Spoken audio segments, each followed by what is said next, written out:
One of the main things that I want to talk to you about is what you're doing now and what took you to the point of doing what you're doing now. So you raced in P2 up to the point, and then what ended up happening? What ended up coming to an end? So it came to the end because I don't know, I guess the first thing was I was getting a bit too comfortable in my position within Straka, and that it was all a bit too good to be true. So then I kind of thought I'd have it for years and years and years, which 7.5 years is not too bad as a professional driver. But then I was getting into other things in life, like drinking, which started to spiral out of control, shall we say, to a point where my racing with Straka finished. I had a lot of time on my hands, which was difficult because when you're used to travelling the world with a small group of people who are your friends, and that to all come crashing down and having a lot of time at home doing nothing, I turned to the booze, to drink, to alcohol to kill the time. And that snowballed into being an addiction, which is still a battle right now to this day in beating. And actually I'll quickly, humbly mention the fact that on the 29th of this month will be my 5th year of sobriety, not having a drink at all, which is bigger than any achievement I've done in motorsport, like winning Le Mans. Le Mans seems quite, nothing, very small fry compared to hitting 5 years of not picking up a drink, to be honest with you, because that's a constant battle that we're currently winning, but it'll always be there in the background. And I guess I went off the rails, as you say. I went to rehab. I was in rehab, my father called me and he said, I've been trying to get hold of you and you're not allowed your phone in rehab. And I sneaked my phone for a short while and he says, I need to tell you I've got cancer. I said, all right, okay, yeah.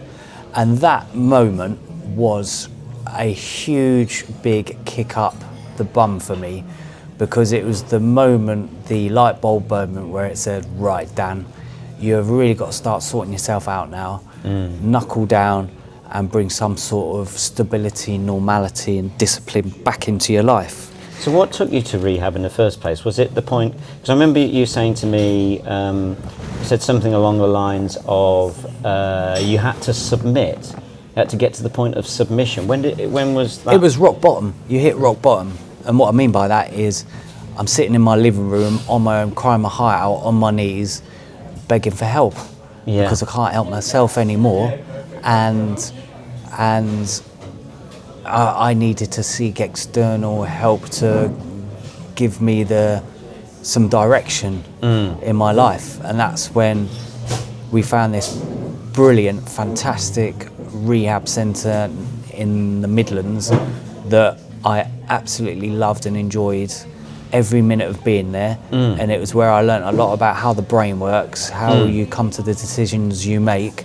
And having spent that time there, I came out with a new outlook, a new focus on what I wanted to achieve in life. And it is when my father then unfortunately passed 7 months later after telling me his diagnosis, that I went to the Open University and learned about counselling and psychology. I did a 3-year full-time course and put a lot of my coaching on hold and got that bachelor's degree, and have since utilised that in terms of bringing it back into motorsport and essentially into the British Racing Drivers Club, who didn't have nothing in that area.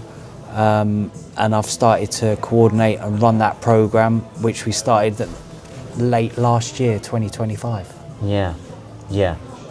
Well, I can't tell you how much, I suppose how much it means, how qualified you are to be able to do that, because we spoke to each other when we were both in not a great place. I don't know if you even remember this, but in 2020, when I was not in a great place, I was going through a divorce and all of those things, and we spoke to each other, and you weren't in a great place at that point. And for me, like, to see you get to this point, just like winning your battle every day, you know, like you say. It's a great achievement, and yeah, just congratulations that you've got to this point and you're continuing to do it. Yeah, and I think I'm lucky. I'm one of the lucky ones, because believe me, there's a lot of people out there that don't have family and friends around them that can support them, pick up the phone, see if they're all right. Whereas my mum, my partner Sharon, I've got a fantastic son, and just that small group of people who are there to just sort of pick up the pieces, really, because what you don't realise is when you're in the midst of your own issues, how it affects other people as well. Everyone around, yeah. So not only did I drag myself down, but I was dragging them down as well. And I suppose the bigger picture is that having had personal experience of being rock bottom and going through such a torrid time, self-induced albeit, but then coming out the other side, matching that with my degree now, what I learned, the psychological side of things, but also the counselling, but all that together gives me a good skill set in helping others. Yeah. And my goal now is to help others that may or may not get to a stage in their racing careers, and you know, people within motorsport broadly, if they're struggling, going through a bad point, then we at the BRDC are there with a dedicated email address and phone number to get in contact with us, so they can pick up the phone and we can just listen. Even if it's just listen, get something off your chest, share something that you don't feel confident sharing with close ones. It's totally confidential, discreet, it won't go any further. And then of course, if we need to do anything more to help, whether that be help you get into rehab or give you some counselling or whatever level, we can tap into that and we can help. Yeah.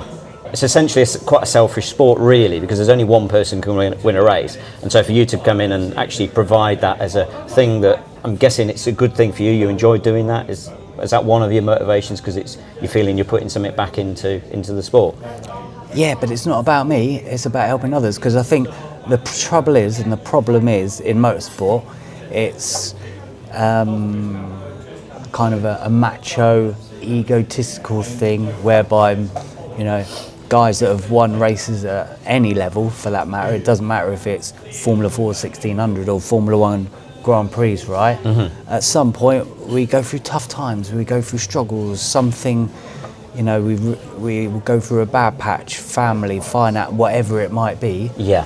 And our natural built-in resistance is, oh, it's okay, brush it under the carpet, bottle it up, and not do anything about it. Now the trouble is with bottling stuff up is like a, you know, big bottle of Moet Chandon, is that the more it fizzes, the top's going to burst, and it's all going to just goes off like a go bang. So Yeah. ultimately the idea is to not get to that point, is to stop it hopefully before it even gets there, by talking, by opening up. Yeah, something that blokes don't do particularly well. Something that blokes don't do particularly well. Yeah. And not only that, but with the fantastic influx of women racing drivers coming into it now, there's a space also for them to talk. Yeah. So it's just showing awareness, making people aware that there is something there that they can tap into. Yeah. Whether they have the, you know, want to or not, you know, it's an independent there. lifeline, isn't it? Yeah, and we will listen, you know, we can share, we can talk about it, we can find solutions, and ultimately we want to help people. That's the bottom line, we just want to help, and that's what we're there for. Sounds mega. What a really noble cause.